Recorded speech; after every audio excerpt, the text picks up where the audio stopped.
আজকে আমরা অষ্টম শ্রেণীর কোষে দেখি 11 ক্লাস 8 অষ্টম শ্রেণীর কোষে দেখি 11 তিনের অঙ্কগুলো করব। এর আগের দিন আমরা একের অঙ্ক দুয়ের অঙ্ক করেছি, আজকে আমরা শুরু করব তিনের অঙ্কগুলো। তাহলে শুরু করি। কোষে দেখি 11 তিনের অঙ্কে বলেছে যে হিসাব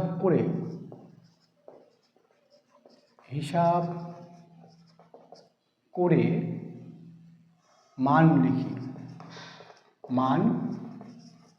লিখি। প্রথম অঙ্কটা আছে 1 নম্বরে যে 80 টাকার 15%। আমরা এর আগের ভিডিওতে এই পার্সেন্ট শতকরা বিষয়ে আমরা শিখেছিলাম। আজকে অঙ্কগুলো করব, কিভাবে করতে হয় সেগুলো করব। প্রথমে 80 টাকা, তাহলে আমরা লিখব 80 এর 15% আছে। 15 এই পার্সেন্ট থাকার জন্য 100 নিচে লিখব। এই শূন্য কাটলাম। 15, 5 3 15, 5 2 10, 4 2 8, তাহলে 3 4 12%, 12 টাকা। তাহলে আমরা একের অঙ্কটা বুঝতে পেরেছি। 2 নম্বর অঙ্কটা দিয়েছে,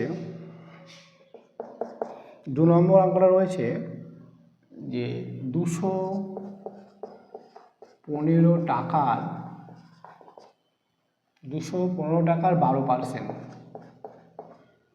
একই রকমভাবে এইটার মতো করব।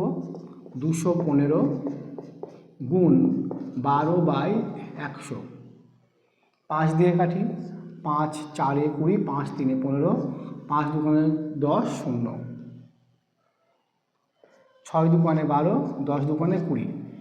এখনও একবারে কাটাকুটি যাবে, আমরা আর কাটাকুটি করব না, কারণ আমাদের সুবিধা হবে 10 নিচে থাকলে গুণ করতে। তাহলে 3 6 18, 8 হাতে থাকলো 1, 4 6 24, 1 25।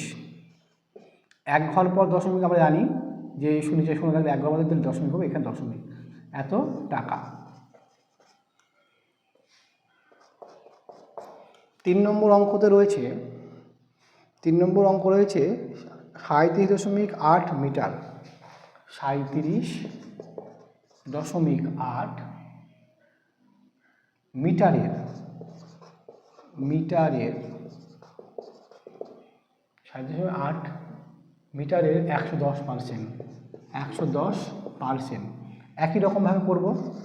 37.8 গুণিত 110/100। এই দশমিক তুলে দিলাম, তুলে দিয়ে আমরা আর একটা শূন্য নিতে পারি। কাটাকুটি করি আমরা, এই শূন্য কেটে দিলাম। তাহলে আমাদের গুণ করতে সুবিধা হচ্ছে যে 8 11 88, 8 হাতে থাকলো 8, 7 11 77, 78 79 80 81 82 83 84 85, 5 হাতে থাকলো 8, 3 11 33 34 35 36 37 38 39 40 41। কত হলো? 41। এক ঘর দু ঘর কত হলো? 1 ঘর। এইটা আমাদের এত মিটার।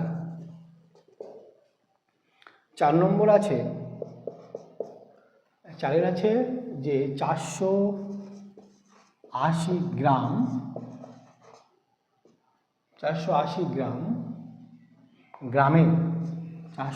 গ্রামের 200%।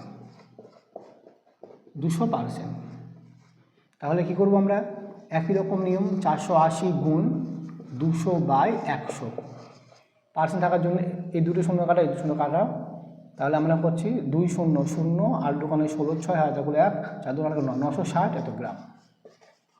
এই ছিল আমাদের তিনের অঙ্কগুলো। তাহলে আমরা এখানে হয়ে গেল। এরপরে আমরা করবো চারের অঙ্কগুলো।